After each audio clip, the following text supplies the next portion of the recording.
Alright, so in this part, I'm going to show you how you can use hardware COSIM with external hardware. So this means that you can interface to the real world with your FPGA. So I'm going to show you a pretty simple example, but it'll kind of give you an idea for everything you need. In this simple example, I have this serial register interface, which communicates to the world through a serial port. And these two outputs go through, a FIFO standard sort of transmit and receive FIFO. So maybe in your design you're using this and then sending this data onward to internal registers in the FPGA, for example. The cool thing is that those internal registers you can now simulate in the software simulator. This means, of course, that you have all the access to probing any single you want in the simulator, so you don't have to insert chip scope and all that stuff to get at the register interface. The only part you're going to push to the hardware is the serial port interface, which needs to be at the hardware layer. So this means that you could have, maybe an embedded microcontroller is talking to your FPGA, so you can't simulate that part easily in Verilog. It's much easier to run the physical microcontroller on the board. It talks to the hardware FPGA. That hardware FPGA gets sent into your software. So let's see how we do this. So as before, I have a test bench, and this very simple test bench will do a few things. It is going to first wait for a reset. In this case, there's a physical board, so it's going to wait till I press the reset button on the board. It's then going to send 3 bytes. In this case, this works out to ABC. And then it'll read up to 3 bytes and print them. So when it's doing this, it's just pushing data into FIFO, so for 1 clock cycle, it puts write or read high. And you can see it's also checking that it's just not empty. So how I do this is I have the actual, the unit under test here, this LX9 board main.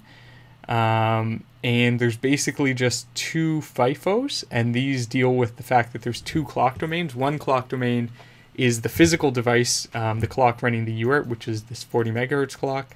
One clock is the test bench clock. So remember, the test bench clock is automatically generated and runs at some sort of unknown frequency. Alright, so and then we finally have the actual hardware that we really want to have in our design. So this whole module here is being pushed to hardware, the FIFO and the serial interface. And the serial interface then instates these 2 serial cores.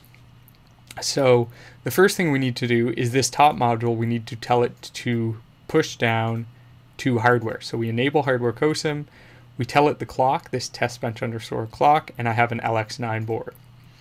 The next thing I do is I also, and this is different than other devices, I need to modify the property of the simulate behavioral model. So remember, I'm actually clicking on this top, the test bench here, when I click these process properties.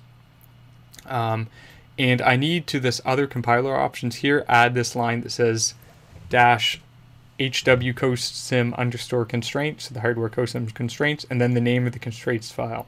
It's kind of annoying, there's no easy way to enter this, but this is what you have to do.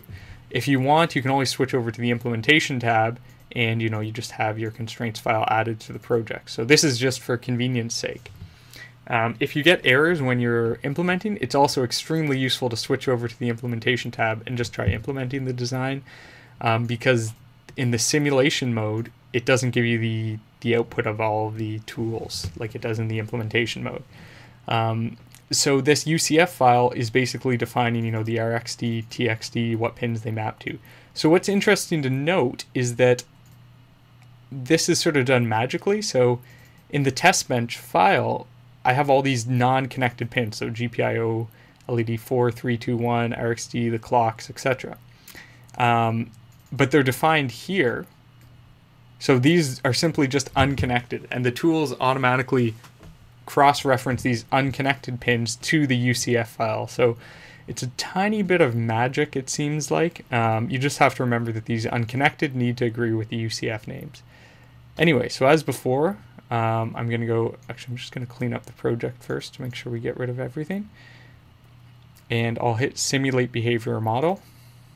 And it's going to run through its standard sort of, it's going to have to do the hardware COSIM. In the meantime, I'll show you what the physical board looks like that we're using here.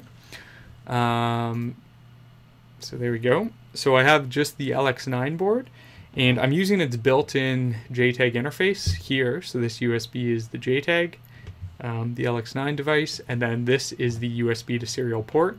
So the USB serial port is then connected to my computer, and that is where I'll send it data and see the responses.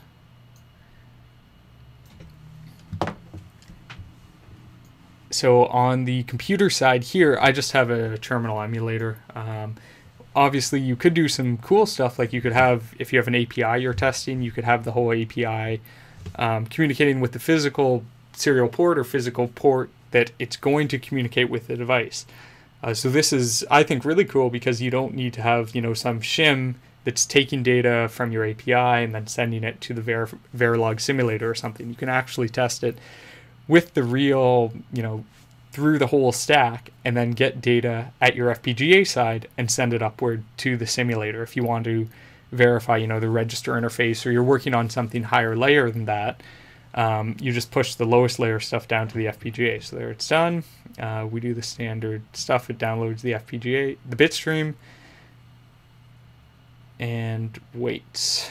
So I'll hit play. Now this test bench is actually waiting for the reset button to be pressed physically on the board. So let me just get a camera here for you. So what you're going to see is that if I put this camera off to the side here, until I hit this reset button, it's not going to actually do anything. So this is synchronizing to real life, and this is the physical serial port. So we can watch the whole thing. I'll hit the reset button, and when it does that little LED dance, and you can see the test bench is starting to run now. And you can see that ABC came across on the terminal emulator. So now it's waiting for me to send data back to it. So I can say D, and that's hex 44, E, hex 45. Let's skip a letter, G, which should be hex 47. Done. So there it goes. It sent 3 bytes, waited for 3 bytes, interfacing through real hardware on your FPGA to the real world, but still simulating part of it in software. So I think this is really cool and can be a really powerful way of helping you to debug your FPGA designs.